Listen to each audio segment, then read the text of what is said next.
네, 여기 묵상 에세이 이렇게 나와 있는 고민하고 생각하고 질문하자 김성교 선교사님이 쓰신 내용을 보면요. 우리가 어떻게 하나님 마음 공감하고 그분 뜻을 알 수 있을까? 하나님 뜻을 먼저 알아야 말씀에 순종하는 것이 아니라 먼저 하나님 말씀에 순종하여 예수님이 서신 자리에 서야 그 뜻을 알 수가 있다라는 겁니다. 그렇기 때문에 지금은 이해되지 않고 동의할 수 없어도 하나님이 말씀하신 자리에 서고 나면 하나님 뜻을 깨닫고 공감하게 되기에 일단 예수님의 희생과 섬김의 자리를 서야 한다라는 거죠. 그래서 다른 사람은 다 용서해도 저 사람만큼은 안 돼요. 다른 일은 할 수 있어도 그 일만큼 못 해요. 다른 데는 다 갈 수 있어도 그것만큼은 못 가요.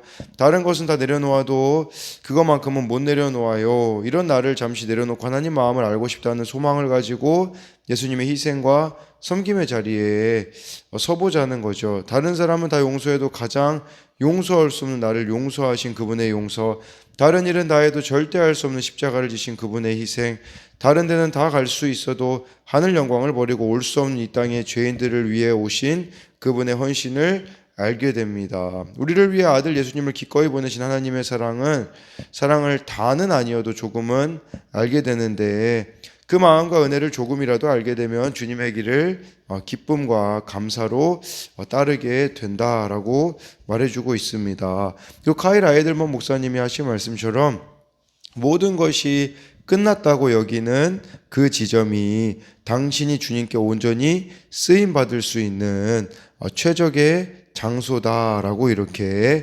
말해주고 있습니다. 오늘 내용은 에스라 2장 1절부터 70절까지인데요. 전체 내용을 다 다루기보다는 좀 이렇게 필요한 부분들만 좀 보도록 해야 될 것 같습니다. 분량이 워낙 많기 때문인데요. 이 말씀을 좀 제목을 붙여보자면 하나님에 의해 마음이 움직여진 사람들, 그런 제목을 잡을 수 있지 않을까 이렇게 볼 수 있어요. 왜냐하면 여기 나와 있는 이 명단은 정말 이 퍼즐 조각처럼 하나님의 일을 완성하는 자들이었었고, 또 한 가지 측면에서 보자면 하나님이 이들의 이름을 다 기억해야 하시고 은혜를 베푸셨다라는 것을 말씀해 주는 거라고 볼 수가 있어요. 그래서 이 사람들은 다시 그 바벨론의 포로로 잡혀 있다가 이제 정말 이 성전을 또 건축하러 또 예루살렘으로 또 이렇게 그 자신들의 땅으로 돌아온 남은 자들이라고 볼 수 있거든요. 여기 나와 있는 이 명단은 3차에 걸친 귀한 자 명단이 통합되어 있습니다. 그러면서 여기 1절에 옛적에 바벨론 왕 느부갓네살에게 사로잡혀 바벨론으로 갔던 자들의 자손들 중에서 노임을 받고 예루살렘과 유다로 도로 돌아와 각기 각자의 성읍으로 돌아간 자, 곧 2절 곧 수룹바벨과 예수아와 느헤미야와 스라야와 르엘라야와 모르드게와 빌산과 미스발과 비그웨와 루움과 바하나 등과 함께 나온 이스라엘의 명수가 이러하니라고 말씀해주고 있습니다. 그러니까 이렇게 잡혀갔다가 돌아온 자들, 근데 여기 1절에 보니까요, 예루살렘과 유다 도로 돌아와 이렇게 해서 유다가 나오잖아요. 그러니까 이것은 이제 유다 자손의 그런 회복을 이렇게 보여주는 거죠.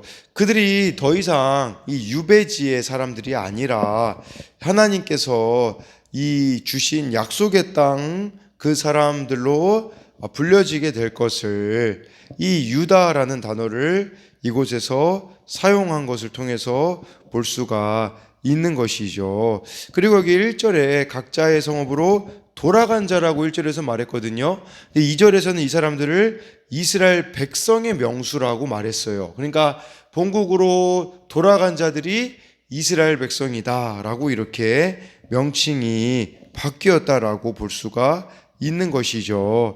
그리고 여기 2절 말씀은요, 이 지도자의 숫자가 11명이 이렇게 나와 있습니다.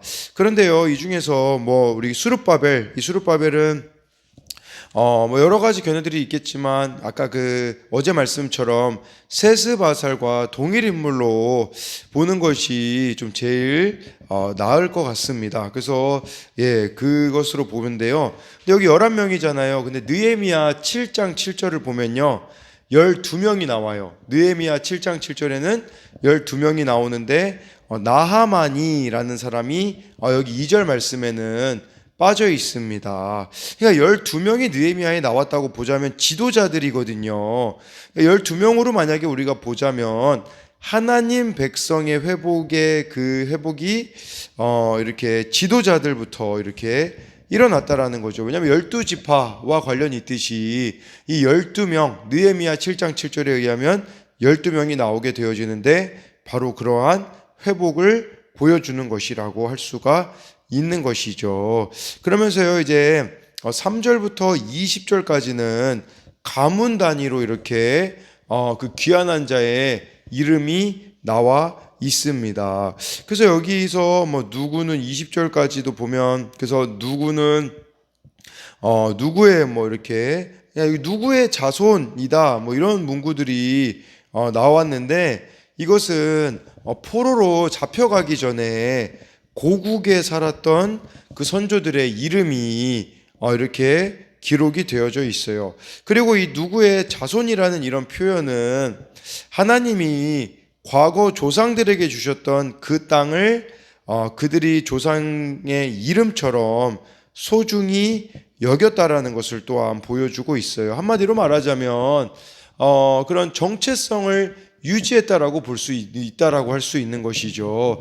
그러니까 정말 이렇게 신앙의 전수가 또 이어졌다라고도 우리가 할 수 있지 않겠습니까? 그러니까 정말 이 포로지로 잡혀가기 전에 그들의 후손들이 이렇게 나와 있나라는 것은, 그러니까 선조들의 이름이 이렇게 나와 있다라는 것은 이러한 신앙들이 되물림이 되었고 그 되물림 속에서 이들은 다시 본국으로 돌아오게 되었다라는 거예요. 그래서 여기서 정말 이 신앙을 전수해 주는 거, 정말 이 신앙을 후손들에게, 우리가 흔히 다음 세대들에게 전해주는 것이 얼마나 중요한 것인지를 이렇게 보여주는 말씀이라고 할 수가 있습니다. 그래서 이제 또 이제 21절부터 35절까지는 이제 이 사람들 같은 경우는 아까 위에 3절부터 20절은 가문 단위였었거든요. 가문.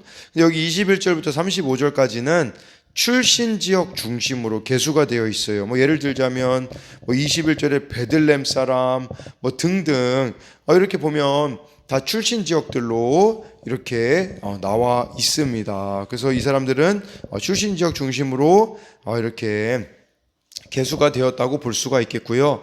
36절부터 39절까지는 제사장들 명단입니다. 그래서 제사장들은 예수아의 집 여다야 자손이 973명이요. 37절에 임멜 자손이 1502명이요.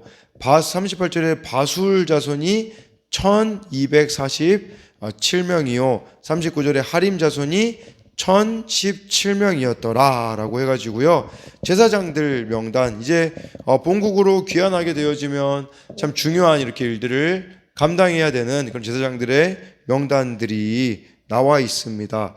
40절부터 58절까지는요, 레위인하고 또 성전에서 봉사해야 되는 사람들이 있잖아요. 그래서 뭐 노래하는 사람들, 뭐 41절에 노래하는 자도 나오죠. 뭐 40절부터는 뭐 40절은 레위 사람이 나오고 41절에 노래하는 자들, 뭐 42절에는 뭐 문지기 자손 뭐 이렇게 나와 있는데요. 근데 여기서 조금 의문인 자들이 있어요. 43절에 느디딤 사람들은 이라고 이렇게 나와 있는데, 이 느디딤 사람들은 도대체 누구인가 이렇게 생각할 수 있는데요. 그 히브리어 단어 중에 주다라는 단어에서 이 느디딤이라는 단어가 유래되었다고 보는 거예요. 그러니까 이 느디딤이라는 말은 결국은 이 주어진 자, 드려진 자, 뭐 바쳐진 사람들, 그런 뜻이 있는 거죠. 그러니까 아무래도 아론과 그의 자손들을 돕기 위해 이렇게 바쳐진 사람들이라고 할 수가 있는데, 이 사람들은 성전에서 굳은 일을 이렇게 했던 사람들로 볼 수가 있습니다. 그래서 여기 해설에도 나와 있듯이 전쟁 포로로 잡혀와 성전에서 굳은 일을 하던 미디안과 기브온 족속의 후손들을 말한다라고 말씀해주고 있습니다. 그러니까 이게 꼭 그 뭐 혈연 공동체라고는 볼 수 없음을 또 보여주는 것이라고 할 수가 있는 것이겠죠. 그리고 이제 또 이렇게 보면요, 58절로 넘어가게 되어지면 모든 느디딤 사람과 솔로몬의 신하의 자손이 392명이었더라.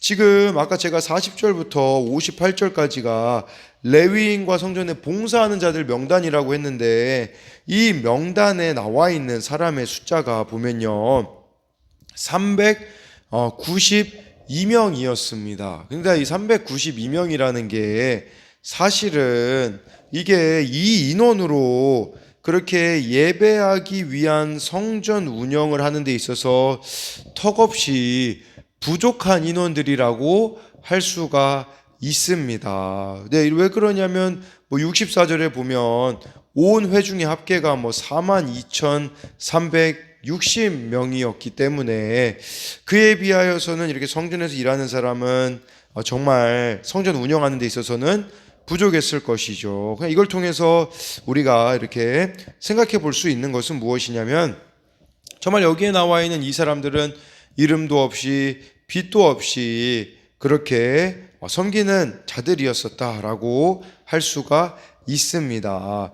이제 여기 59절부터 63절까지의 이렇게 말씀을 보면요, 혈통적으로 이렇게 증명하기 힘든 사람들의 그런 자들이 나와 있어요. 예를 들어 59절에 델멜라와 데라르사와 그룹과 아단과 인멜에서 올라온 자가 있으나 그들의 조상의 가문과 선조가 이스라엘에 속하였는지 밝힐 수 없었더라 라고 이렇게 말씀해 주고 있습니다. 그러니까 이 사람들은 혈통적으로 이스라엘 그 백성임을 확증하기가 어려운 사람들이라고 볼 수가 있어요. 그런데 참 이들의 그래도 귀한 점은 무엇이냐면, 이들은 하나님의 감동으로 고국으로 돌아가기로 마음을 먹었다라는 거죠. 그러니까 이스라엘 그 자손, 누구의 자손이거나 이런 연결점은 없으나 정말 이 사람들은 그래도 이 본국으로 돌아가기를 원하였던, 솔직히 이러면요, 난 누구의 조상의 가문과 선조가 이스라엘에 속하였는지 알 수 없으니까 그냥 나는 안 가도 사실 상관없겠지, 이런 생각을 가질 수 있었거든요. 충분히 편하게 살 수 있었던 사람들이라고 볼 수가 있는 것이겠죠. 그러나 그것을 포기하고 이렇게 따르고자 하는 이런 모습이 나와 있는데, 아마 59절에 나와 있는 50절 또 60절에 나와 있는 이런 사람들은 그냥 일반 사람들이었을 거예요. 근데 이 중에 61절부터 63절까지를 보면 제사장 가문의 그 혈통 문제가 나오거든요. 그러니까 일반 사람들은 혈통이 그렇게 크게는 상관이 없거든요. 그러나 이제는 제사장, 이 하나님을 섬기는 자들에게는 이 혈통은 문제가 되었다라는 것을 보여주고 있습니다. 그래서 여기 보니까 61절에 제사장 중에는 하바야 자손과 하코스 자손과 바르실레 자손이, 바르실레는 길르앗 사람 바르실레의 딸 중에 한 사람을 아내로 삼고 바르실레의 이름을 따른 자라. 62절에 이 사람들은 계보 중에서 자기 이름을 찾아도 얻지 못함으로 그들을 부정하게 여겨 제사장의 직분을 행하지 못하게 하고 해가지고요, 제사장은 일반 백성하고는 달라야 됐다라는 거예요. 그러니까 이 제사장 같은 경우는 정말 제사장으로 섬기고 싶지만 계보 중에 이름 찾아도 얻지 못하는 자들은 부정하게 여겨서 제사장 직분을 하지 못하게 했다라고 말씀해 주고 있어요. 그러니까 이 제사장이라는 건 차별성이 있어야 된다라는 것인데, 정말 우리들을 또 신약에 보면 왕 같은 제사장이라고 하지 않았습니까? 정말 우리들에게 있어서 이런 거룩과 또는 구별됨, 이게 정말 이렇게 차별성을 가져야 한다라는 것이겠죠. 63절에 방백이 그들에게 명령하여 우린과 둠림을 가진 제사장이 일어나기 전에는 지성물을 먹지 말라 하였느니라. 이 우림과 둠림을 가진 제사장이 일어나기까지는 먹지 말라는 것은 이 우림과 둠림은요, 어떤 일에 대한 판결을 의미하거나 더불어 하나님의 뜻을 아는 데 사용되었거든요.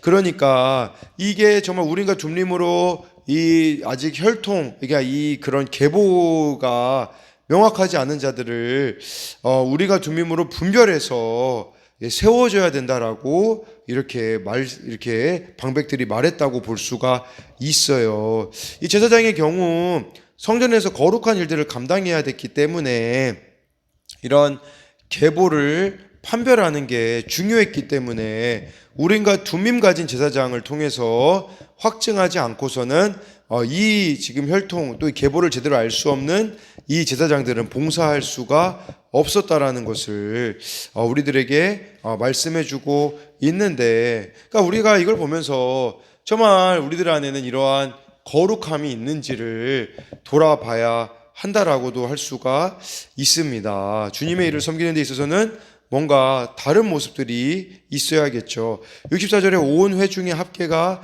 42,360명이요 라고 말씀해 주고 있어요. 이 귀한 자 목록은 그래도 이렇게 큰 집단이었음을 말씀해 주고 있겠고요. 이 귀한 자들은 모두 하나님께 감동받은 자들이었고, 사실은 미래를 알 수 없는 이 역경의 길을 기쁨으로 걷기로 작정한 하나님의 백성으로 이렇게 볼 수가 있는 것이겠죠. 근데 이 사람들의 숫자가 정말 그렇게 이 숫자를 보면서 우리가 떠오르는 성경 말씀이 있죠. 바로 그것은 마태복음 7장 13절 14절 말씀처럼 좁은 문으로 들어가라. 멸망으로 인도하는 문은 크고 그 길이 넓어 그리로 들어가는 자가 많고 생명으로 인도하는 문은 좁고 길이 협착하여 찾는 자가 적음이라 라는 이 말씀처럼 정말 이 좁은 문, 좁은 길 걸어가는 자들의 명단이라고 할 수가 있는 것입니다.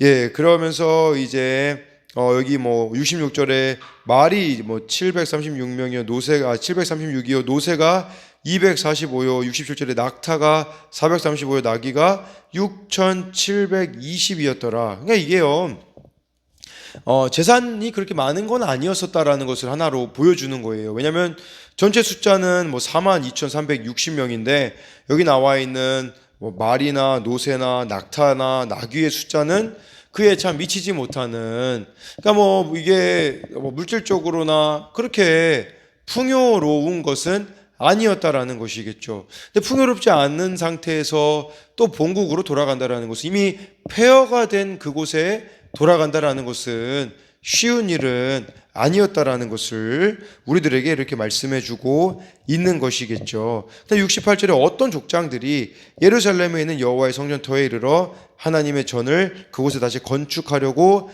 예물을 기쁘게 드리되라고 해가지고요. 어느 족장들이 이제 예루살렘의 성전터에 이제 그 솔로몬 성전이 그 바벨론에게 멸망당하면서 무너졌잖아요. 그 터에다가 이제 다시 성전을 지으려고 하는데, 근데 예물을 기쁘게 드렸대요. 근데 이 족장들이 드린 예물에 보면 이게 참 정말 힘이 닿는 대로 드렸다고 볼 수 있는데, 69절에 힘 잘하는 대로 공사하는 금고에 드리니 금이 6만 천 다리기요 은이 5천만에요 제사장의 옷이 100벌이었더라 라고 말씀해 주고 있어요.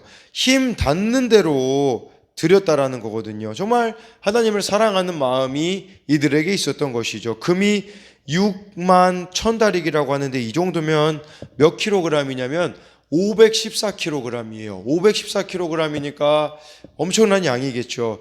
은이 5천만에요. 이 은이 5천만에라는 거는 2850kg이었어요. 은이 2850kg이었기 때문에 이 드린 참 예물이 엄청난 것이었죠. 제사장의 옷도 100벌이나 이렇게 준비하였다라는 것을 말씀해주고 있습니다. 이걸 보면서 우리가 알 수 있는 것은 자신이 가진 것들로 하나님을 섬겨야 된다라는 사실이에요. 우리가 이것을 또 신약에서는 청직이라고 볼 수가 있겠죠. 우리에게 모든 것을 허락해 주신 분이 하나님이기에 그것을 알기에 이 족장들은 힘이 닿는 대로 모든 것을 드렸다라는 것을 보여주는 말씀입니다.